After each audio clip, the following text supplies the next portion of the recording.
Hello and welcome back. My name is Erin Ferguson, and this is my vlog series about creating the art for a 2D video game. And for you longtime watchers out there, I am sorry.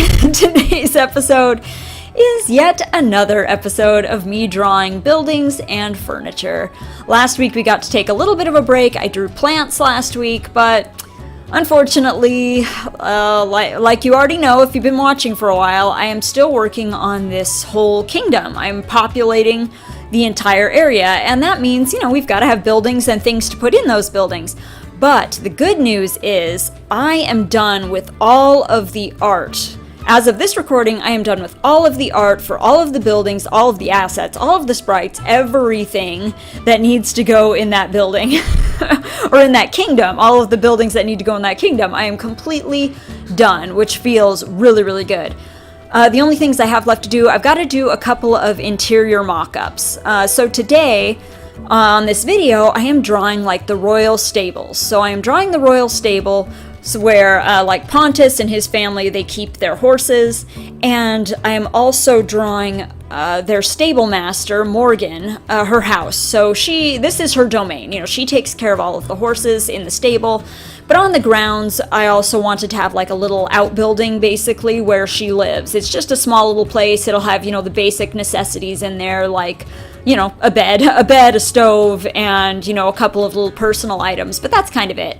So in today's video, I am drawing the exterior of the stable and also the exterior of her house, and then also doing the furnishings and things that go in there in both of those places. And thankfully, the good news is a lot of the assets that I needed for the interiors of both of these buildings are already done, which was great. I already made.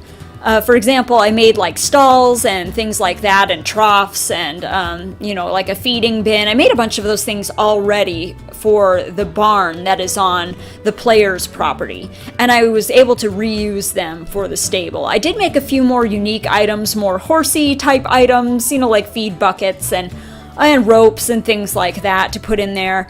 But I was able to, reuse some old things, which saved me some work. And the same thing goes for Morgan's house. I was able to reuse like a bed that I had already made. I just changed the colors and personalized her bedspread and that sort of thing. And the stove that she has in her house, her little wood-burning stove, I just took straight from Garth's house, actually. Used the exact same one because I thought she has a similar sort of rustic aesthetic, and so I was able to just take that straight across, didn't have to redraw it or tweak it at all, which was awesome. So anyway, like I said before, I've only got a couple of mock-ups left to do. At the end of this episode, I will show you the mock-up I did for the exterior, so the scene that actually has the stable in it. You'll get to see what that looks like all laid out. And I'm still working, the things that I need to finish are the interiors. So I still have to do a mock-up for the interior of the stable and the interior of Morgan's house, which shouldn't take too long. I'm hoping if the kids cooperate, I'm hoping to be able to finish that this afternoon or possibly tomorrow. I don't have too much going on this weekend, which is great. Last weekend we went on vacation, actually, so this weekend I think we're just going to be, having some downtime, not doing much. So I'm really hoping to be able to finish all those mock-ups up, because that would feel so good to finally be able to cross this entire kingdom off my list. Oh, and there is one more thing I have to finish. So I've got this stable and everything, but I guess this is one more thing I have to draw. There aren't any horses. There needs to be horses. It just feels kind of empty. Even in the mock-up, I feel like there needs to be some horses like out in the field. So that's one more thing I have to draw, which I'm going to have to do eventually anyway, because of course that's one of the animals that you can get for your kingdom. You will be able to get horses that you can ride and breed and, whatever else, and compete with. And so anyway, I'm going to have to draw those eventually anyway, so I might as well do them now. But actually in this episode, rather than just talking about, what I'm drawing in the background, other than that, brief update that I just gave you, I thought this would be a good chance to do another one of my sort of art tips and tricks videos. It's been a little while since I've made one of these, but every now and then I try to impart some wisdom that I've picked up over the years.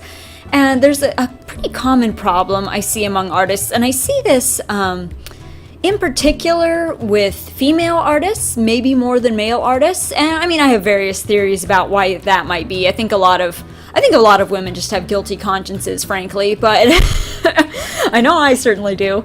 But the problem is a lot of artists have a really hard time making or finding time for their art. And I do see this, I think, particularly in women, because I think we tend to feel guilty when we take time to do stuff just for ourselves, as opposed to, for the kids or for the family or whatever. And I also see this especially with women, who have kids, because it's a full-time, 24 hours a day, 7 days a week job. And it's really hard to find time just to sit down and draw. And I figure, by now I have 2 kids, and I don't know if I've mentioned it on this channel or not, but one of them, my son, has some pretty significant special needs. He is 5, but it's been a bit like having, a 2 to 3 year old kind of perpetually since he was, about 18 months or so. So I feel like I definitely understand the struggle, and I can speak with, some authority on this subject, from lots of life experience. Because I do remember, especially when I first got married and I just finished my degree, and people would find out I was an artist, and they would say, oh, I used to love to do art, I used to love to draw, but I stopped once my kids were born, I just didn't have time anymore. And I remember being kind of scared almost because I wanted to have kids, and I was afraid that once I had kids that I wouldn't have time for art anymore, that I would just lose this thing that I loved, or that I would at least have to set it aside for the next, 18 years or so. And I was pretty worried about that. But I figured out pretty quickly that I don't think that fear was necessarily valid. I think it could have been. I think if I had let go of this part of my life, I think, I could be in that situation where I just wasn't doing art. But I am nothing if not determined. And so I figured out some pretty effective, I think, tips and tricks to being able to still do this thing I love, even though I have, 1 kid and then 2 kids, and they're both still very young. It's not like I have grown, self-sufficient teenagers in the house. I mean, I have little children, one of whom, like I mentioned before, has pretty significant special needs. And so, anyway, there was my biggest tip, I would say, if you're struggling to find time to work on either a personal project or your art or whatever, is to consider your resources and to utilize them. So, and I'll explain that here in a minute, but one thing I would hear, a few things I would hear people say all the time when they were talking about, finding or making time for art. A lot of them started to really annoy me because they just plain didn't apply. Because they would say things like, well, cut out any other, unnecessary stuff. Well, and don't get me wrong, there are times that I play on my phone or whatever, and that's not necessary. But at the same time, when you're a parent in particular, there isn't a whole lot of unnecessary stuff. I can't just tell my child, you know what, if I spent less time feeding you, I would have more time for art. Or if I spent, especially if you're nursing a baby, it doesn't work. It doesn't work, my friends. Or if you were to say, I just gave you fewer baths this week, I would have more time for art. I mean, when this small person relies on you for all of their basic needs, what can you cut out? I mean, there's really not much that you can cut. I mean, I could be really selfish and say, you know what, I'm not going to read to you anymore. Story time's done. That's now art time. I could do that, but that feels very, very selfish to me. And so when people would say, things like, cut out everything that's unnecessary, I'm like, well, meal prep is necessary. Feeding my child is necessary, putting them down, rocking them to sleep is necessary. A lot of these things are necessary. Bathing them is necessary. Socializing them is necessary. It gets really hard to cut stuff out. And the other tip I would hear all the time was either stay up later or wake up earlier. And that one really annoyed me because, again, when you've got a small child, a baby who's waking up every hour and a half or so, you need sleep, okay? You can't just you can't stay up any later. You can't wake up any earlier. You're already up at 4 a.m. You're already up at 2:30. You're up at 12:30. I mean, it's not healthy. You just can't do that. Any sleep that you can get, you need to get it. And I would also hear people say, well, you can't, you're not going to find time to do this thing. You have to make time. And I said, well, I can't. Oh, well, do you have any suggestions? Because I've got 24 hours in a day, just like you do, but mine seem to all be spoken for. All 24 hours, 60 minutes per hour seem to be pretty much spoken for. And so some of those tips would really annoy me. And I do have to say, too, that especially after, I learned a lot of this after my son was born, because my son, he's my first child, and he has pretty significant special needs, and like I've mentioned before. And so when he was a baby, he still doesn't sleep. Let's be honest, he still doesn't sleep very well, but he really did not sleep.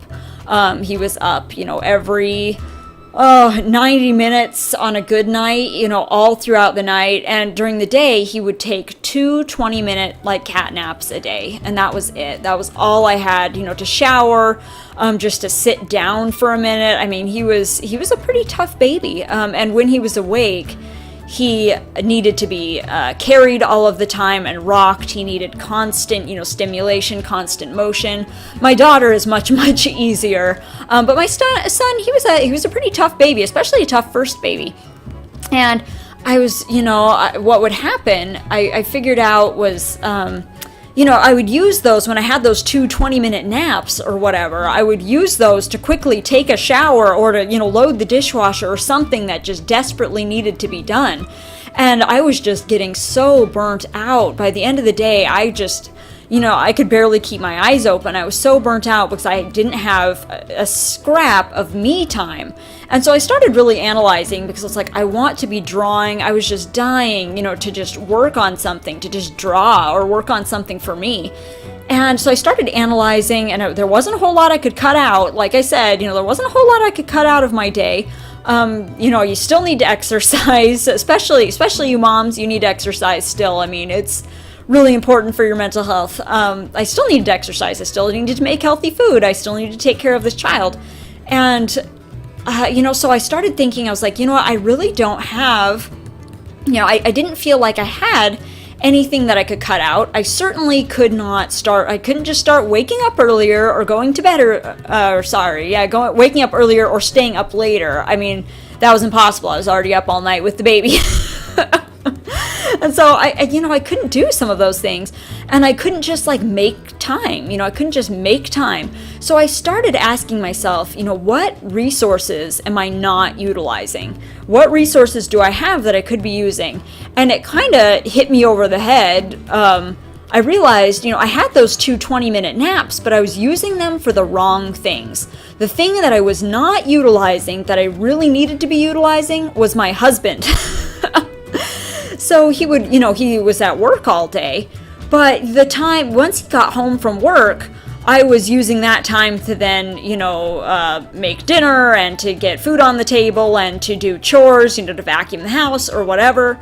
And I realized that those two 20-minute naps that my baby took, that needed to be me time. That absolutely had to be me time.